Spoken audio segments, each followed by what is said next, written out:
I'm just saying that everybody accepts that there is caste discrimination in this country. Let us now find out the true extent of the caste discrimination. నేను వివాదాస్పదంగా మాట్లాడదలుచుకోలేదు. కుల వివక్ష ఈ దేశంలో ఉందనే విషయం మనం అందరం యాక్సెప్ట్ చేసుకొని ఆ తర్వాత ఈ విషయాన్ని ఏ విధంగా సరిచేయాలో ఆలోచన చేయాలని చెప్పి నేను మనం చేస్తున్నాను. I use the analogy of an X-ray. When somebody gets injured, the first thing you do, you go to the hospital, the doctor says, let us do an X-ray.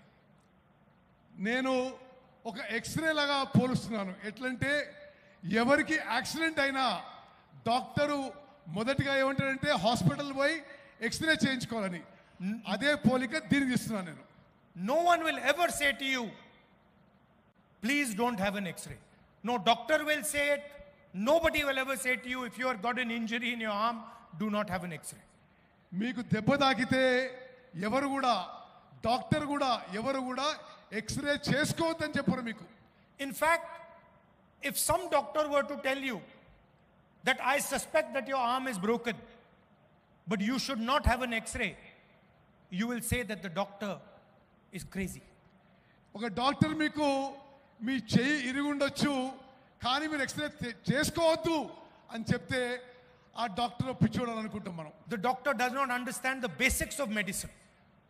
అంటే ఆ డాక్టర్కి మెడిసిన్ యొక్క బేసిక్స్ అని చెప్పి స్పష్టమవుతుంది.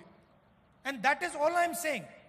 I'm saying we all agree that there is a concept called caste in India. We all agree that there is a concept called caste discrimination in India. Let us simply measure it and tell everybody in this country the extent of this discrimination. That's all. ఈ కుల వ్యవస్థ ఉందని ఈ కుల వివక్ష ఉందని భారతదేశంలో ముందు మనం ఒప్పుకుందాం. ఒప్పుకొని ఆ తర్వాత పూర్తిగా ఏ ఎక్స్టెంట్కి ఉంది ఏ విధంగా ముందుకు పోదామని చెప్పి మనం నిర్ణయాలు తీసుకుందాం. And the moment I say this, the people in the BJP, the leaders of the BJP, the Prime Minister suddenly start to say that I am dividing the country. నేను ఇది మాట్లాడగానే బీజేపీ నాయకులు ప్రధానమంత్రి కూడా నేను దేశాన్ని విభజించే ప్రయత్నం చేస్తున్నానని నా మీద ఆరోపణలు చేస్తున్నారు. Since when has revealing the truth of this country divided this country? దేశం గురించి నిజం చెప్తే అది దేశాన్ని విభజించడమా అని చెప్పి నేను అడుగుతున్నాను. All we are saying is let us explore the truth. నేను అంటున్న ఒకటే, మనం నిజం పరిశీలించాలి, నిజం తెలుసుకోవాలని చెప్పి నేను మనం చేస్తున్నాను. Foundation of all our religions is truth. Foundation of all our religions is ahimsa. All we are saying is let us explore the truth of discrimination. అన్ని మతాల్లో ఉన్న విషయం మనం నిజంతో పోవాలని, మనం ఈ విషయంలో కుల విషయంలో కూడా నిజం తెలుసుకొని ముందుకు పోవాలని చెప్పి నేను మనం చేస్తున్నాను. First of all, let us find out how many Dalits, how many OBCs, how many Adivasis, how many minorities, how many general caste, how many women there are in this country. మనము ఈ census ద్వారా ఎంతమంది దళితులు ఉన్నారు, ఎంతమంది ఆదివాసులు ఉన్నారు, ఎంతమంది ఓబీసీలు ఉన్నారు, ఎంతమంది మహిళలు, ఈ వివరాలన్నీ కనుక్కునే అవకాశం ఉంటుంది. After that, let us find out how is wealth distributed in this country. అది చేసిన తర్వాత దేశం యొక్క ధనం ఏ విధంగా ఈ సామాజిక వర్గాల్లో మరి విభజించబడదో అది కూడా కనుక్కుందాం. What share of wealth do Dalits have? What share of wealth do OBCs have? What share of wealth do women have? Let us find this out. దేశం యొక్క ధనం దళితుల దగ్గర ఎంత ఉంది, ఆదివాసుల దగ్గర ఉంది, ఓబీసీల దగ్గర ఎంత ఉంది, అది మనం కనుక్కోవాలి. Let us find out how many poor general caste people there are.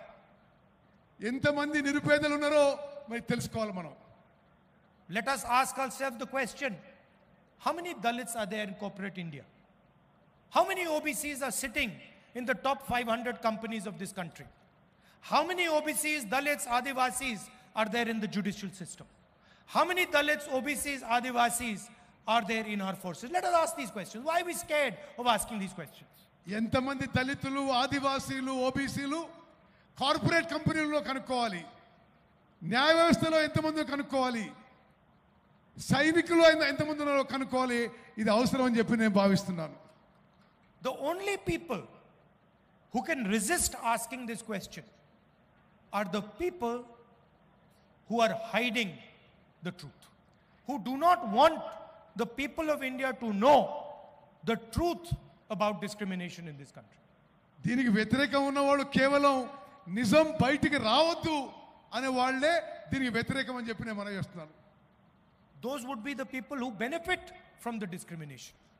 వీళ్ళు ఈ కుల వివక్ష వల్ల లబ్ధి పొందే వాళ్ళే ఈ నిజం బయటికి రావడానికి ఇష్టపడటం లేదు. I'm still wondering why the Prime Minister has not publicly said that he wants to challenge the idea of discrimination in Indian society.